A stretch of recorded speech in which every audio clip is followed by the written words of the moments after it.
Obviously would love to spend most of the time in question and answer, but Nancy Lee Wood, who introduced me and who has been a board member of Community Solutions, asked me to talk a little bit about the genesis of buying Agraria, and I think it actually is a worthwhile story because one of the things that I didn't talk about, but feels extremely important to me, is this idea of all these new economic models that have been investigated for a couple of decades now, if not longer, along with agricultural models. And so I feel like it's really important, again, for all of us as a community of elders to be really paying attention to what's been working where in the US and across the planet, and to be really good at talking about what's working, because people obviously are in a lot of fear. That's not going to stop, and chaos has probably just started. And so the more people are articulate about the possibilities that are out there, the more likely it is that we'll have good outcomes everywhere. So the reason the farm fits in this conversation is that when this farm came up for auction, we actually had very little money in the bank, and certainly not enough to justify bidding on it. But luckily I had been to some social enterprise seminars to learn about new economic opportunities, like linked deposits, which is how we ended up buying the farm. Actually, a lot of our friends put money into a credit union, and then we were able to borrow against the money that they put in to buy the farm. And so we're trying to model or new economic principles here. We're certainly interested in cooperatives, but especially now, again, as the stock market is tanking and people are in varying kinds of economic distress, businesses and individuals and communities and schools and hospitals, that again, it's really Hello, this is Rachel. I asked to go in Janot's room. Sorry. So it's just really incumbent, I think, on all of us to both educate ourselves and be really articulate about the things that we see that are working. And I don't think the only other thing, I feel like I started with this idea of the nurturing of body, mind, and spirit, and just would like to reiterate it because I didn't circle back around to that at the end. But again, I think part of the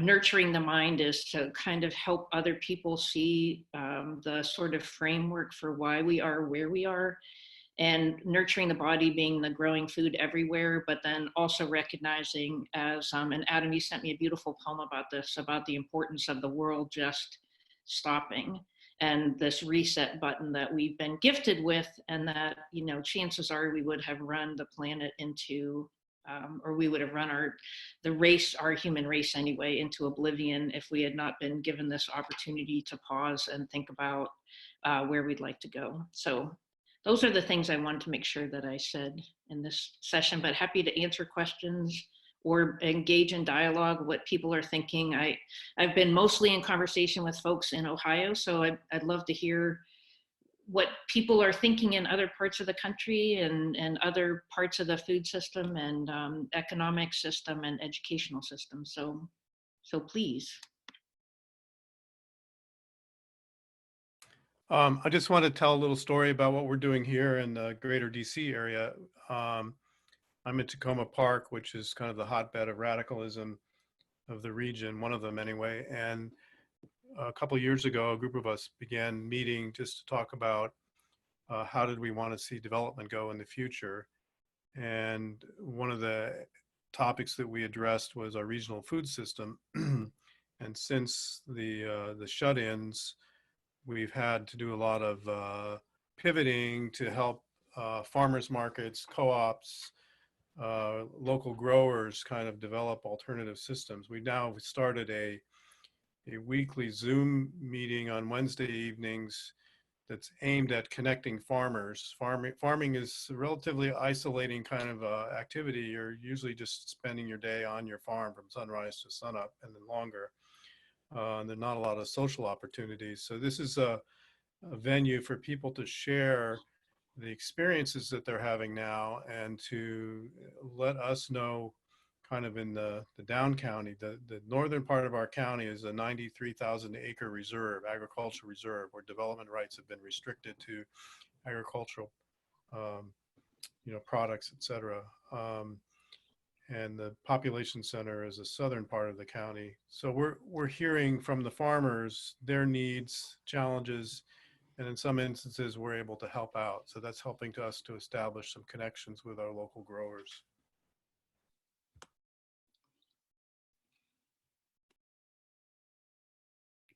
Susan? I was just going to say, Philip, that's really wonderful, and I think that's exactly the kind of nurturing I think is really important, because if we're going to get through this, a lot of that is going to be dependent upon our community and the people that we're buying from and selling to or sharing with. And so I think the more we're in connection with each other, the better. So I congratulate you on that. That's really fabulous. Susan, would you talk a little more about economic models, new or refreshed? Oh, sure, I'd love to. Thank you. Thanks for asking that. I kind of interested in, and I'm not going to remember the right countries, but basically this idea of what is considered a public utility and what's not. And in the US, there's just so many systems that are privatized that in other countries are considered to be public goods. So there's questions, this guy, John Eichert, whom I mentioned as a food system analyst, said that he thought that one way through this is to think about food as a public utility and to use, we're already spending massive amounts of money propping up the industrial food system. And that money, again, could not only go toward paying farmers to transition to more healthy practices, but also then thinking about, what kind of reserves do we need? Like, we used to have lots of different food reserves, and we've really moved to a just-in-time system. And everybody who's involved in farming knows that farming is not a just-in-time. You can't really rationalize farming in the same way as you can rationalize manufacturing. So that's one thought. Certainly public banks, there's talk now of, as we're bailing out industries yet again, could we be nationalizing them? Certainly we could nationalize the Fed, which, as everyone knows, is a private bank, not a public bank. There's lots of ways to think about, again, turning what we have thought of as private industry into public good. And I think the will may not be here now, but who would have guessed, even in terms of Medicare for All, how things have changed in the last 6 months and certainly in the last month. So that's one piece. Certainly cooperatives, both buyer cooperatives and seller cooperatives, are going to be a really important part of moving the food system forward. A lot of farmers are not big enough to have gap insurance or to be able to transfer their goods to markets. So thinking about aggregation, and I wish I had the stats on this, Clarice, but I know I was at a, sorry, what's Dan Kittredge's organization? Out in Western Mass. Yeah, what was that conference we were at last year, Nancy? There was, anyway, excuse me? NOFA? Not NOFA, but Dan Kittredge. I think it's Bionutrient Food Association. Thank you very much, Brian. I saw you there. So, and now I've forgotten why I mentioned it. Sorry, after lunch, fog. Oh, I know. I can't remember who it was who did this conversation about the food system, but essentially they said that, 50 years ago, there were rail cars and aggregation facilities and processing facilities for all sizes of farms, but now they only serve the really big guys. So we really have an entire system to recreate in terms of processing, aggregation, and transportation. So again, I think that what is really, though, exciting now, not that anybody wants to see chaos and fear, but I think it's really, really obvious to people how fragile things are. And I think there's a real public and private will to think about how do we I don't want to say secure, but in a way it is security. How do we secure a local food system so that we are not dependent on really long supply chains? So cooperatives, public pieces. Also, I think we're going to come, I think we're going to see a lot of working for food and barter systems, and maybe some new localized currencies, or just in the fact, you know, if people want to feed their community and they don't have cash, then I think there is going to be a lot more barter. And one thing I didn't mention in my talk, I know many of you know Richard Heinberg, who from Post Carbon Institute, who said a long time ago that we were going to need 40 million farmers instead of our 1.3 million farmers that we now have. So part of that work for food, I think, is also going to manifest as lots of people learning how to garden on their own, or, you know, working for farmers. Because another challenge, again, as most of you likely know, is that farm labor, you know, a lot of our farm labor is coming across the border that it may be closed, is closed, maybe closed. Farm workers are getting ill. So there's, you know, we're gonna have a real need on all parts of the food system to really rethink who we rely on. Interestingly, I was talking to Walter Yene yesterday in preparation for our interview, and Australia is just in such a different state because they have nationalized healthcare, they have a lot of equity, it's really easy for people to get unemployment, so there's not the fear at all, or the same kind of fear there, because nobody's afraid of falling through the cracks. But in terms of their farm laborers, apparently a lot of farmers count on woofers, or, you know, young people from around the planet coming to Australia to work on farms.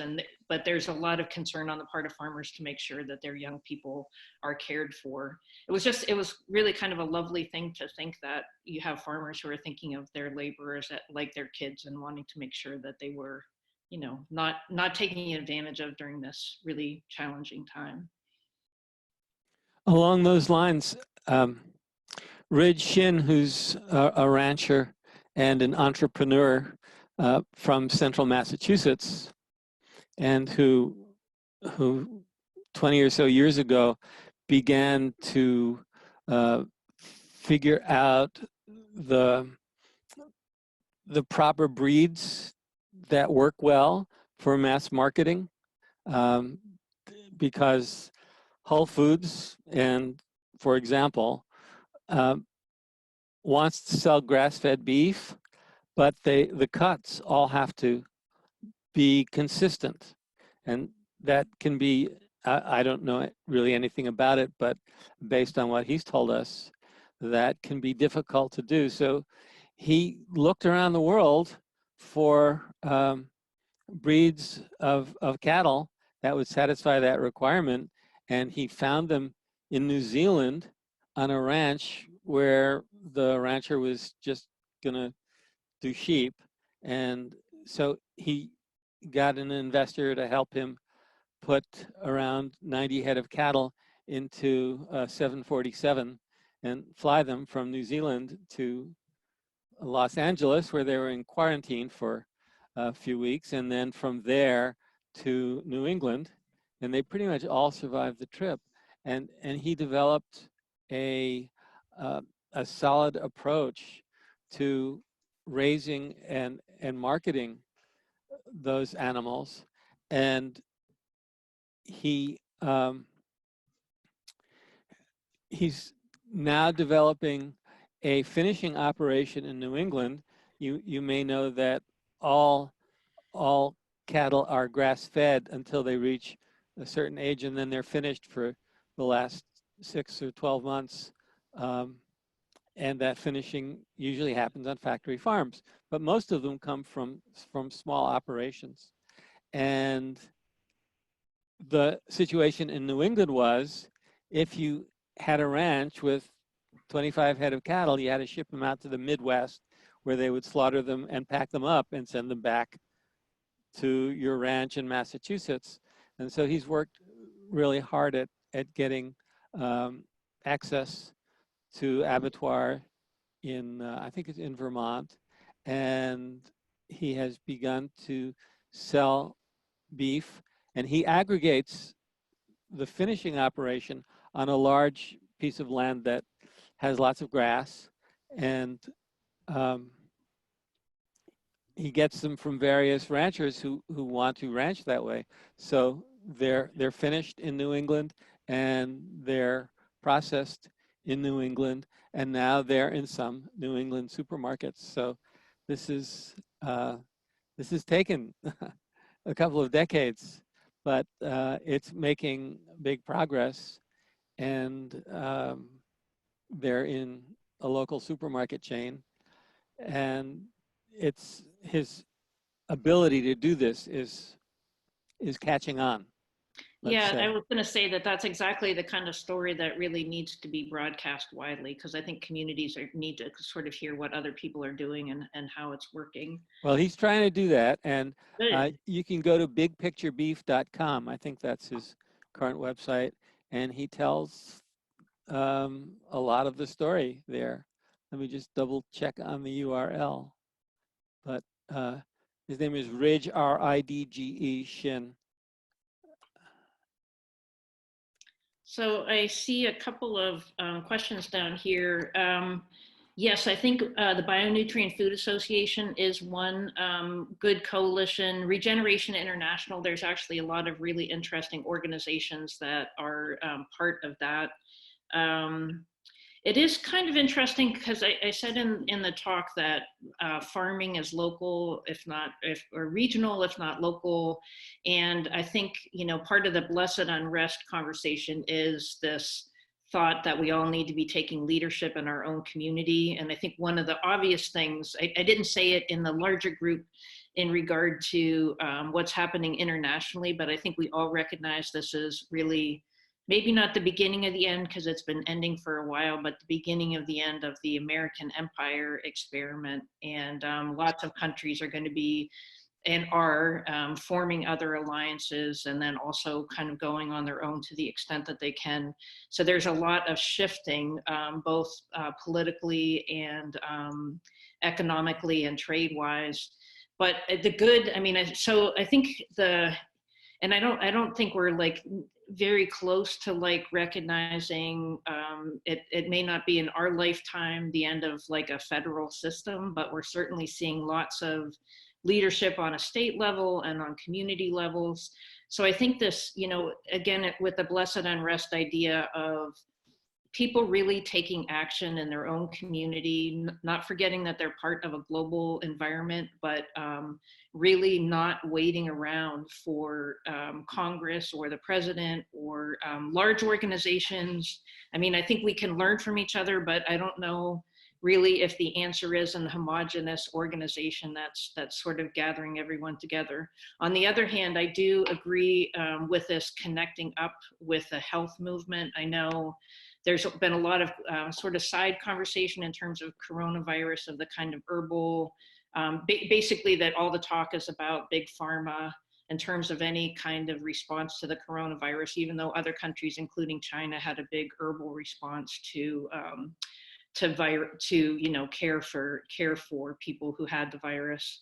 And I think, again, I'm sure that everyone here understands how much the pandemic and coming pandemics are really related to our encroachment into, deeper and deeper into the natural world. So I think there's a lot of articulation that can go on for folks to understand that the interconnectedness of systems, both the interconnectedness of why things are wrong, but then also the interconnectedness of how to approach the sort of healing of ourselves and the planet. Let's see. Would anybody like to ask a question while I'm looking here on the? Sure. I'm wondering if I'm not sure if you were part of the trip that went to Cuba, but I know Community Solutions, you did do a video on it. I wonder if you want to highlight anything that you think may be relevant for the Oh transformation. yeah, thank you, Philip. You're asking lots of good questions. I should hire you as the interlocutor.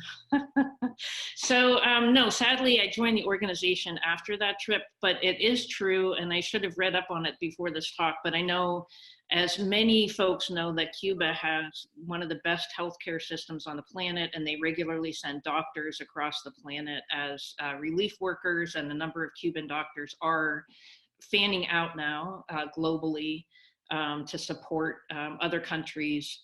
And it's interesting, I wasn't part of the organization when we did this film, but it has occurred to me, if we ever had the time, that it would be actually a good time for reissuing with updates, because there's a lot of interesting things that are happening in Cuba and a lot of other countries. Again, I don't want to say that they all are have a communist bent, but for example, the state that I was in India, Kerala, is a communist state, and like Cuba, has really high life expectancy, low child mortality, equity. I mean, on incomes that are far less than the U.S. So, Susan, again, what does communist mean in this context? Because it's a well, trigger word in this country. So Kerala, actually, the government themselves calls themselves communist. So I don't know what it means, except that they do call themselves communist in Kerala. So yeah. Anyway, I think that, again, there are models across the planet, and we haven't really talked at all about simplicity or any of the movements, again, that have been traditionally interlinked, at least with our organization. But I think that for especially young people who have grown up in a time where things are stable and they're used to having whatever they want, maybe not today, but then tomorrow or next week or next year when they get older, that just a recognition that there are really good lives available without a pile of cash and without a pile of stuff. And, certainly, again, with the economic transitions we're going through, that's going to be really important for young people to know. Because if they can't recognize the fact that they are already wealthy just by what they already have and what's already available in our communities with libraries and roads and schools, that just the reframing of the narrative, so it's not seen as a huge just a huge lack, I guess, that we're moving into huge lack.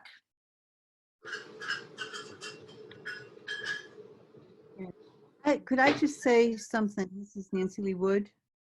I think that this is a time for us to think about bioregionalism, and I think it's interesting the way some states on the West Coast, up in the Northeast, and then in North Central United States, in fact, are forming bioregional connections based on their responses to the pandemic. So, I mean, I could envision, within, by the end of this century, this country breaking up into bioregions. So it's very interesting to see this happening right now. Also, I would just like to mention, as another part of the economic basket of the new economy is thinking about time banks. They're a very important way of doing exchanges. And I think we're looking at a whole new locally based economic system where local agriculture is really the core of how everything else evolves within the community. So I just wanted to make those comments. Yeah, thank you, Nancy. And I totally agree with the bioregional piece. I think, if you think about, as I've been doing, thinking about what are the sort of broad narratives that are really going to be hopeful for the future, I think bioregionalism is right there at the top, just because, again, farming is regional, water systems are regional, weather is regional. So it's a really good framework, I think, for thinking about how you rebuild a healthy future. I'm going to just answer a couple questions from the bottom.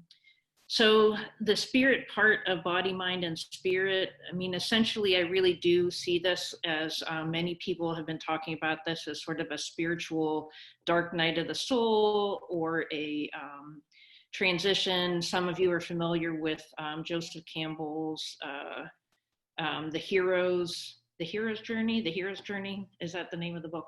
Can't remember the name of the book. Anyway, if it's not the name of the book, he talks about the hero's journey, and the fact that the start of that is the call to adventure, where there is some big crisis that totally upends the hero or heroine.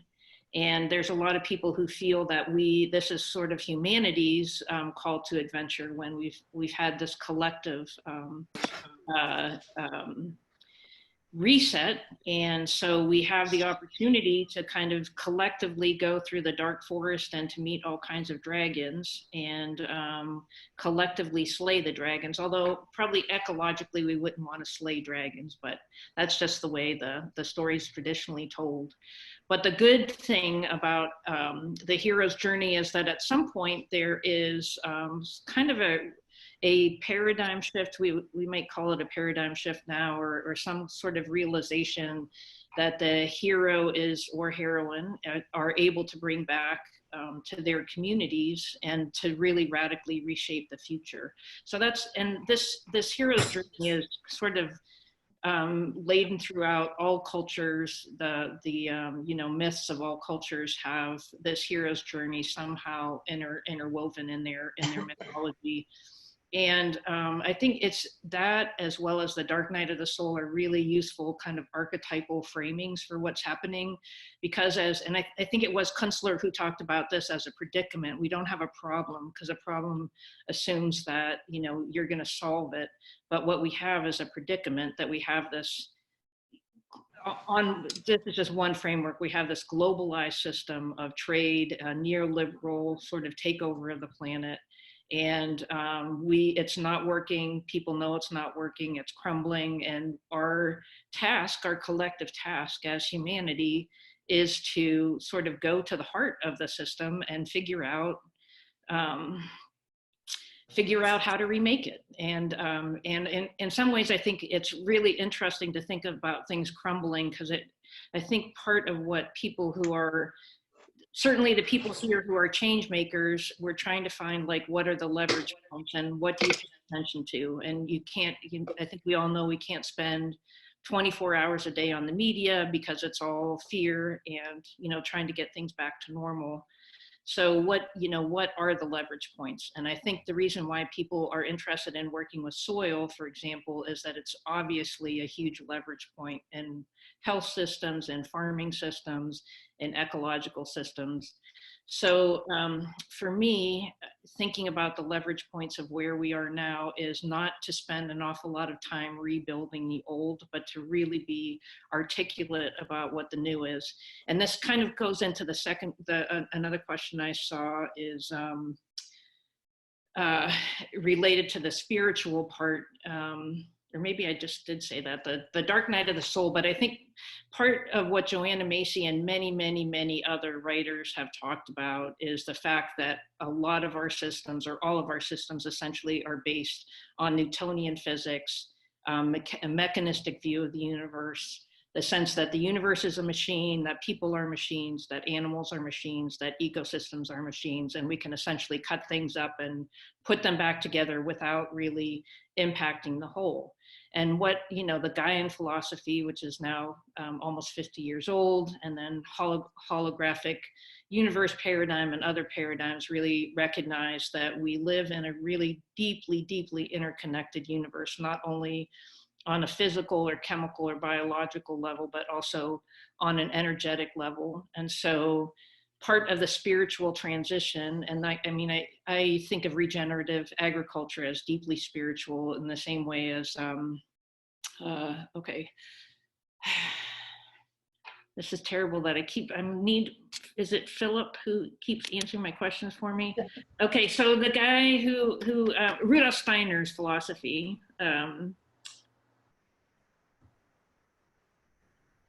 Rudolf Steiner, biodynamics. Yeah. So in the same way as biodynamics is really deeply spiritual, I see regenerative agriculture as deeply spiritual, because it is the inherent philosophical bedrock of it is the fact that everything is interconnected, and that you can't treat farmers poorly and have a healthy food system, and you can't treat soil poorly or animals poorly, or your workers in grocery stores, or the cook. Like, everybody needs to be honored, and every piece needs to be honored, or you're really not, you don't have a healthy system. So I see that all as deeply spiritual as well. I can look on the side, but happy to take questions if people. Susan, I've got a question. I have a question after you, Brian. Okay. It's about how do you empower people in a time of social distancing? Like, so much of what people are doing right now is sitting in their homes without ventilation and access to productive work, and or sunshine or exercise. And so how do you deal with this on your own farm? Are there activities that people can be empowered to do in this time particularly? Yeah, thank you very much for that question, Brian. I think there's probably three answers to that question for us. One is, and this also harkens back to the spiritual. We as a staff, I don't hire people because of their, I hire people because of or we do because of their skill sets, but it just turns out that we have an awful lot of people who are on their own sort of spiritual paths. So I feel in our organization, we're doing this sort of breathing in and breathing out exercise of recognizing that we need to sort of step up to the plate, to use a good sports metaphor, step up to the plate to really be elders again in this time, but that at the same time not to waste the opportunity for deep reflection, both individually and collectively, because it feels like, certainly maybe in our lifetime, this is going to be the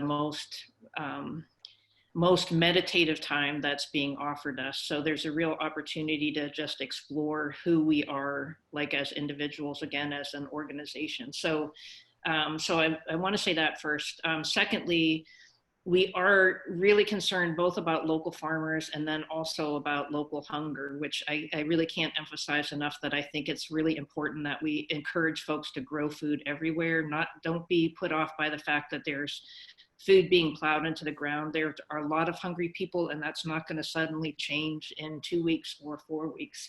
So we are getting these online classes and seed starting, and just in a virtual level to be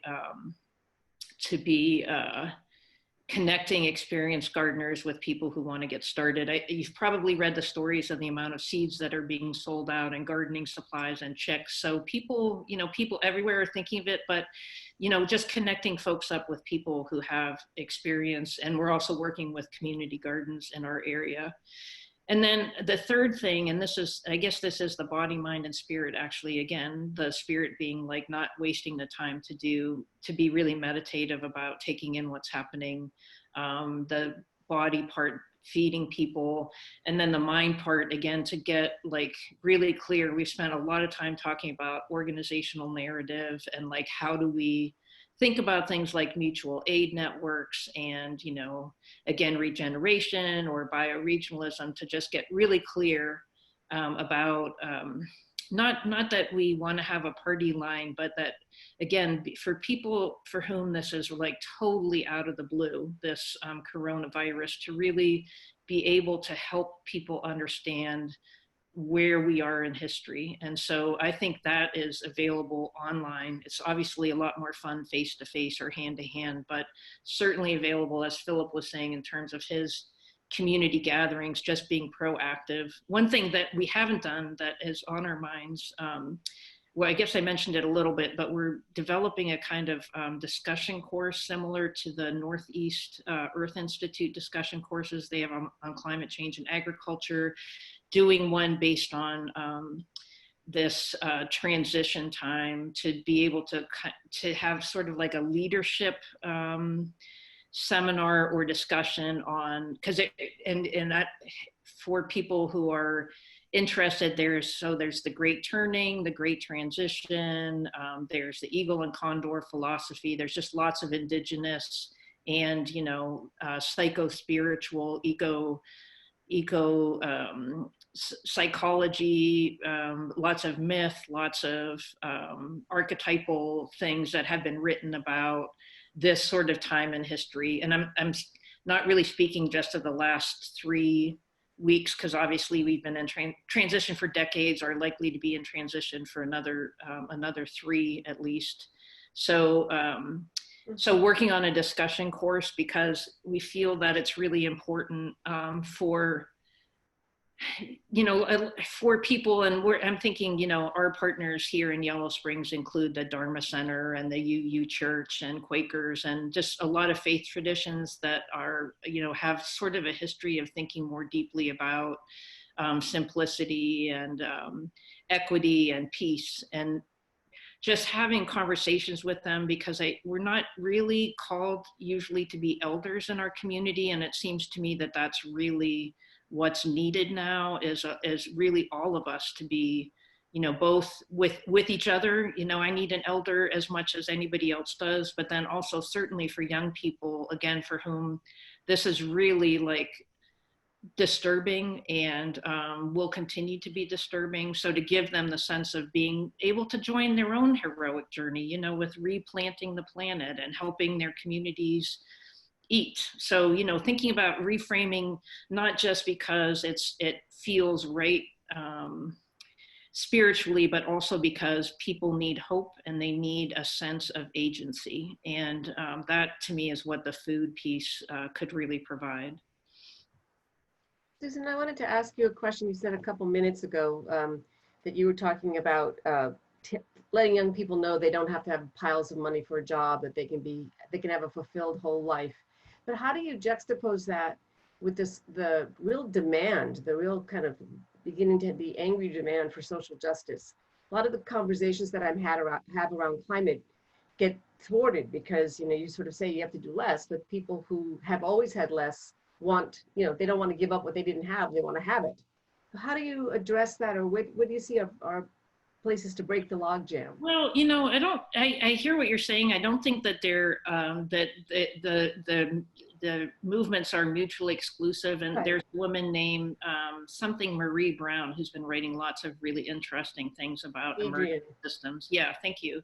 So I think actually the young people are really taking the lead in terms of this new world. And in fact, I definitely, not that I feel like my staff want to push me out, but I definitely feel like young people chomping at the bit to really be leaders, because they've been thinking about this a lot. Mm-hmm. At the same time, if I could tell a really personal story, my daughter was to graduate from is graduating from law school this week, and the bar has been pushed back indefinitely, and the job that she thought she had is gone.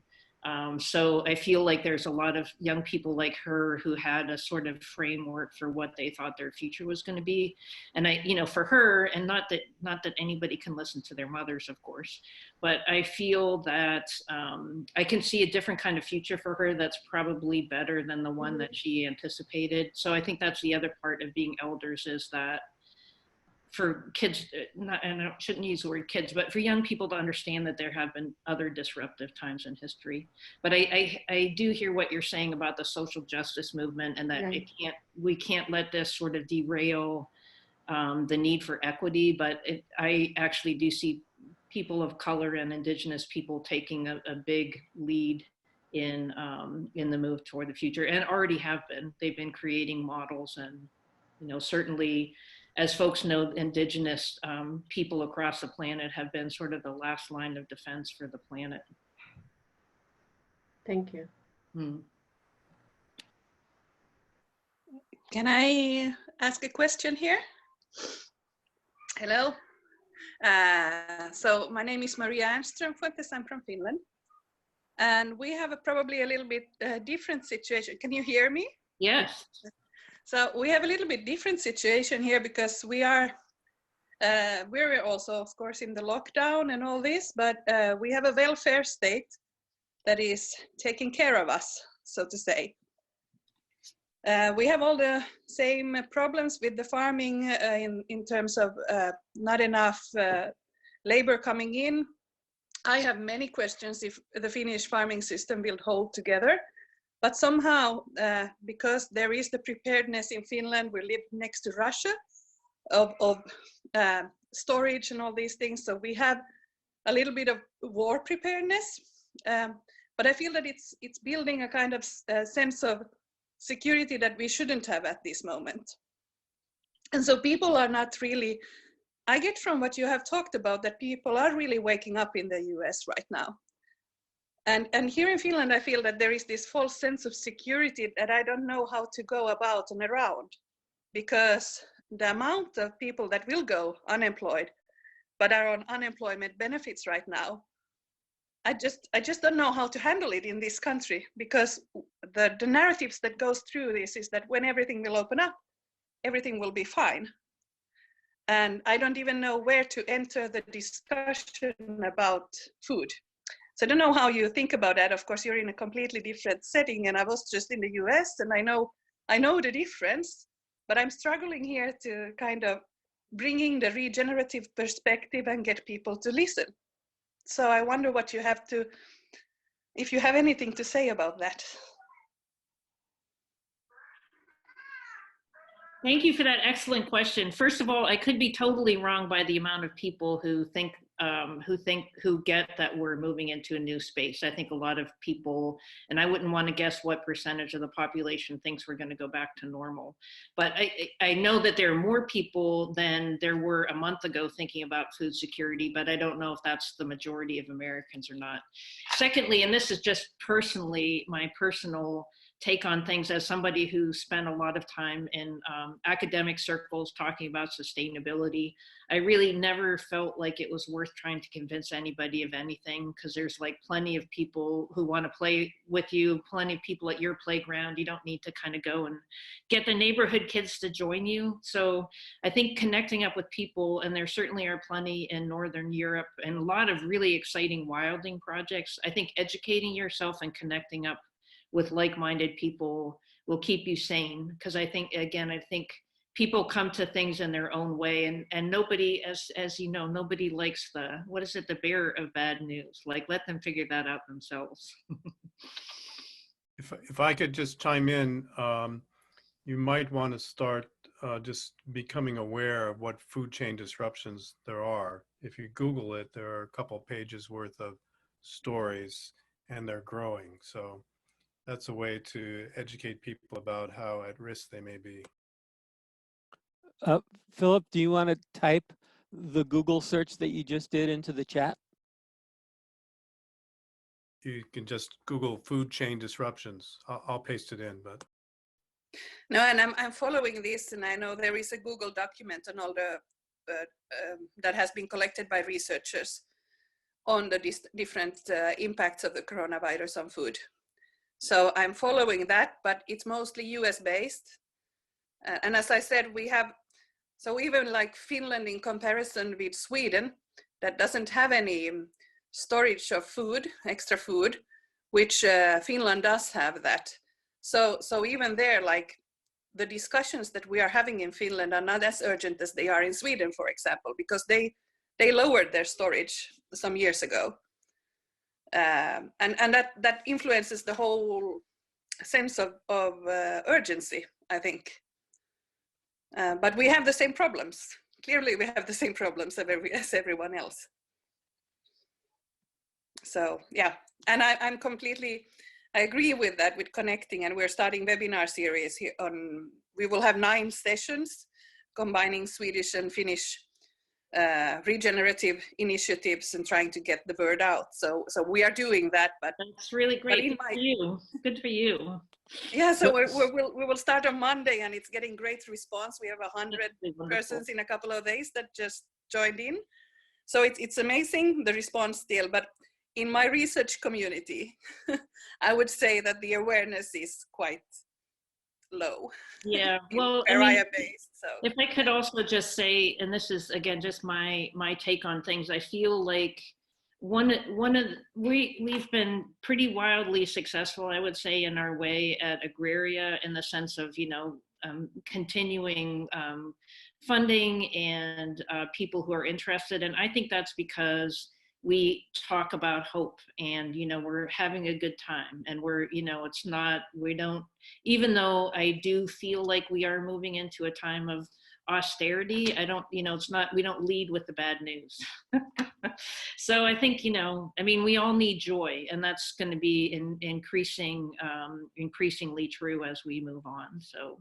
And thank you very much for this, because again, this is what this conference is about. And the size of this movement, I know you say, I'm sorry, what's your first name again in Finland? I'm Maria. Maria, okay. The size of this movement is huge, and we don't see it. It's really hard to see until we get into a room like this one, and all of a sudden, all these connections start up. And to me, it's driven by what the natural world is doing, what nature is doing. And the brick walls that we are running up against, because we have just exceeded carrying capacity by so far that things are going to fall apart. I think the coronavirus is one of those things, and climate is another. And we are finally beginning to respond, and that the exponential spread of the coronavirus is nothing like the exponential spread of the Blessed Unrest, because it's the same thing. People, one person connects to 3 other people who get inspired, who connect to 3 other people, and you've got this explosion. And as I said before, every day I'm finding new Blessed Unresters, groups, or from the small to the huge. I mean, is everybody here familiar with La Via Campesina? Raise your hand if you have. Okay, so we've got about half the people here who are have heard of this group that represents 200 million smallholder farmers around the world. And Roland Bunch will tell us related things. He's one of the people who got that going decades ago. And it's the work that people are doing, as we will see across the next few sessions, is just extraordinary. And what we've got here with our mainstream thinking, our mainstream climate thinking and agriculture thinking and all of that, is really the tip of the iceberg, the part that's visible. But the part that's really there is 80% hidden. And that's starting to change. It's starting to come up. And so you're right, we're all dealing with these problems to one degree or another. And we know what the solutions are, and it to a large extent, and it's going to come up. It's bubbling up now. I mean, we're looking at a global revolution real time. It's not something we read about. It's not a TV show. This is happening real time. And it's extraordinary.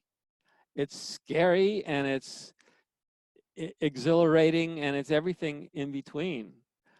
But we are going through one of the great, extraordinary periods in history. And we've got so many stories to tell, and they need to be told.